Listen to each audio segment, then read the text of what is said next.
Wakati zagazaga kubwa likizidi kuendelea, unaambiwa kwamba Israeli na mpango mpya wa kupindua Irani iko wazi. Israeli na mpango mpya wa kuipindua serikali ya Irani.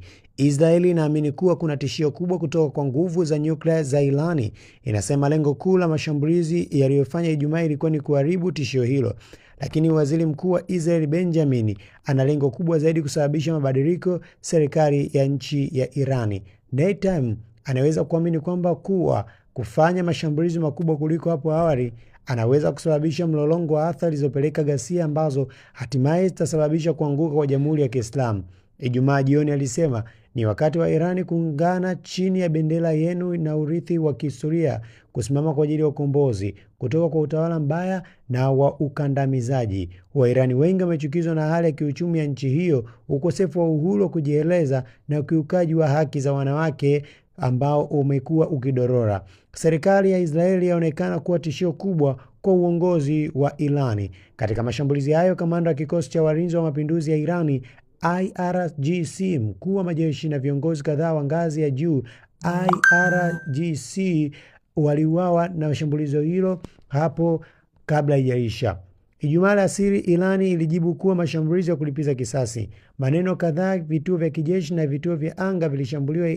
IRGC alisema hali ilizidi kuwa mbaya zaidi baada ya mashambulizi ya makombora kulipiza kisasi ya Iran. Tu alisema mashambulizi zaidi yanakuja. Viongozi wengi wa Irani wanaweza kulengwa. Israeli inaweza kuhesabu kwamba mashambulizi haya na mauaji yatasababisha machafuko ndani ya serikali na kupelekea uasi wa wananchi. Angalau Netanyahu anatumia hivyo. Lakini huu ni mchezo mkubwa wa kubahatisha. Kwanza, hakuna ushahidi wowote hadi sasa kwamba mlolongo wa athari kama unavyotarajiwa unatokea katika hatua za kwanza kujulikana. Nguvu kubwa nchini Iran iko mikononi mwa wale wanaojidhibiti jeshi la uchumi, sehemu kubwa ya udhibiti huo ukiwa mikononi mwao. Huku mambo yakizidi kuendelea kwa kasi, basi mambo yamezidi kuongezeka, na huku mambo yakizidi kuongezeka, hatari inazidi kupanda miongoni mwa watu. Unaambiwa kwamba kwa upande mwingine kuna uwezekano kwamba serikali itaanguka kisha Irani itatumbukia katika machafuko. Matukio yanatokea katika nchi hiyo yenye idadi ya watu takriban milioni 90, taathari sana mashariki katika nchi nzima. Israeli inaweza kutamani kuona uasi unatokea Irani na hatimaye washirika wa Israeli wanachukua madaraka nchini humo. Lakini mambo yanazidi kwenda ndivyo sivyo. Mapigano yanazidi kuongezeka, watu wanazidi kufa.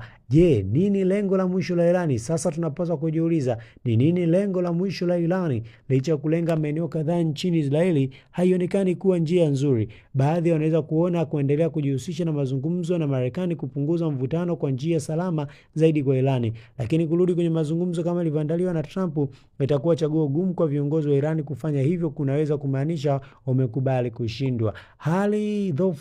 Mambo yanazidi kuwa magumu yanaendelea katika nchi ya Israeli pamoja na Iran. Nini maoni yako? Subscribe, like pamoja na kucomment. Bye tena mpaka wakati mwingine.